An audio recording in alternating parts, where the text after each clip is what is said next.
Hey guys, so I just got out of seeing Five Nights at Freddy's 2. Now, I haven't thought the trailers have looked any good at all for this movie, and I didn't really like the first film that much. I didn't think it was terrible or anything, but I didn't really like it that much.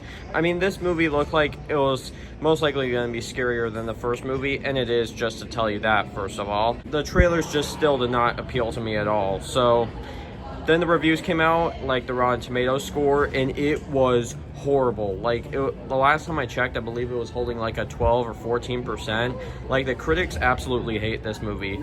On the audience score, it's actually pretty good, not gonna lie. 88%, which is actually pretty great, and a little bit nearer to 90%. So I went in with pretty low expectations, and I'll tell you this, it's not the worst movie I've seen this year. I can imagine it's going to be in my top 5, but it's nowhere near as bad as like War of the Worlds. I'll just say that, if that gives you an idea of what this kind of movie is going to be. But if you want to get an example of bad filmmaking, Five Nights at Freddy's 2 is a perfect example of this. Like I know this is kind of the point, and a lot of people, even critics, are missing this point. This movie, and even the first movie as well, is just for fan service. It's not for like typical moviegoers. But there's multiple other problems with this movie that I have.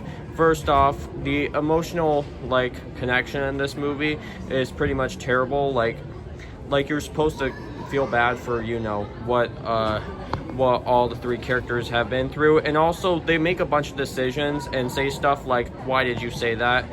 Well, I'm not gonna spoil it, but like, why wouldn't this family call the police in this situation, and why wouldn't this girl run? You'll see exactly what I'm talking about when you see the movie, if you can even catch what scenes I'm referring to. But yeah, I wouldn't say it's the worst movie of the year, but it's not great. If you're not into FNAF, if you're into FNAF, I'm pretty sure you'll have a better time with it. It's also it's more gory than, well, it's not more gory, but I found it to be less gory than the first movie. It relies less on that, but still manages to push the PG-13 limits a little bit. So it manages to dive into the FNAF lore more. It manages to give the fans what they want, which is an improvement from the first movie, at least for the fans anyway. But if you're not a fan of FNAF, then don't go see this movie. I'm pretty sure you're gonna hate it. So yeah, that wraps up all my thoughts on Five Nights at Freddy's 2, so that'll do it for now, and I'll talk to you guys later. Bye.